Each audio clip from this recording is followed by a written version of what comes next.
निःशुल्क रूप से मिलनी चाहिए। क्योंकि एक बार को आप सोचिए, आखिर उस बच्चे की गलती क्या होती है जो एक गरीब घर में पैदा होता है और उसको बेहतर शिक्षा से वंचित होना पड़ता है। शिक्षा के सामने एक पैसे की दीवार खड़ी है, जो जितनी ऊंची दीवार लांघ सकता है, जो जितना अधिक पैसा शिक्षा पे खर्च कर सकता है, वो उतनी बेहतर शिक्षा पा सकता है। लेकिन अगर एक देश एक है, लोकतांत्रिक देश है, तो शिक्षा भी सबको एक समान रूप से तो मिलनी ही चाहिए।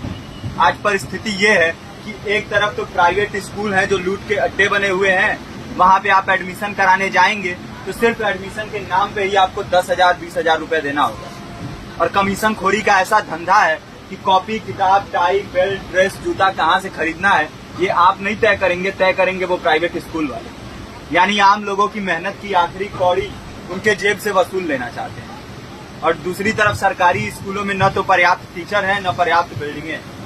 2019 का ही ये पुराना आंकड़ा है कि हर 100 में से 52 स्कूलों में या तो एक टीचर है या 2 टीचर हैं। और उन्हीं टीचरों के ऊपर जिम्मेदारी थोप दी जाती है कि जनगणना करो, मतगणना करो, पशु गणना करो, तमाम काम करवाए जाते हैं। और 19 के बाद से तब से कितने टीचर रिटायर हुए होंगे और 18 के बाद से कोई टीचर की वैकेंसी भी नहीं है।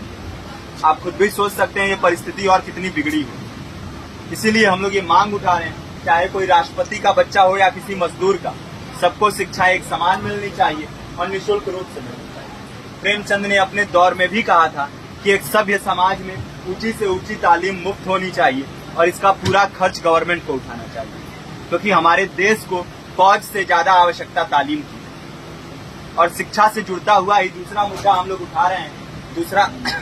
दूसरा मुद्दा है रोजगार का। रोजगार की परिस्थिति ये है कि आज सरकारी सेक्टर हो या प्राइवेट, सब कुछ ठेका संविदा के हवाले किया जा रहा है। परमानेंट नौकरियां लगातार घटाई जा रही है। इसी रेलवे में 1995 के आसपास लगभग 18.5 लाख कर्मचारी काम करते थे, लेकिन आज उनकी संख्या 12 लाख थी।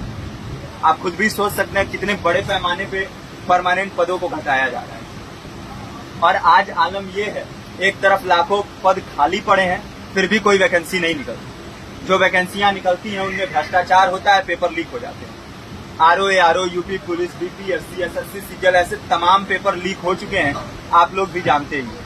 अभी नीट की धांधली में ये पता चला कि एक एक पेपर 30 लाख से 50-50 लाख रुपए में बेचा गया। हम और आप तो ये पैसा नहीं दे सकते। पूरी की पूरी कारस्तानी सरकार, प्रशासन, शिक्षा माफियाओं की होती है। और भुगतता कौन है? आम घरों के लोग, जो लोग सालों साल तैयारी करते हैं, दिन भर में 10-10 घंटे, 12-12 घंटे पढ़ते हैं। और इतनी कड़ी मेहनत के बाद, सालों साल की मेहनत के बाद उनके हाथ लगती है तो सिर्फ हताशा, निराशा, अवसाद।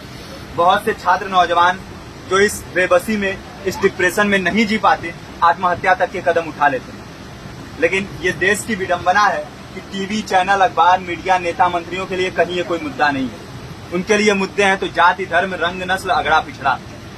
आज जब पूरी परिस्थिति इतनी भयावह है तो ये जरूरी है कि लोगों के बीच में जाया जाए, लोगों को संगठित किया जाए और एकजुट किया जाए। क्योंकि आज अगर अपने मुद्दों पर बोलेंगे नहीं तो कल को ये परिस्थिति और बिगड़ेगी। हो सकता है ले दे के अपनी जिंदगी तो हम लोग काट ले जाएंगे, लेकिन आने वाली पीढ़ियों को क्या भविष्य देके जाएंगे, ये भी सोचने वाली बात है।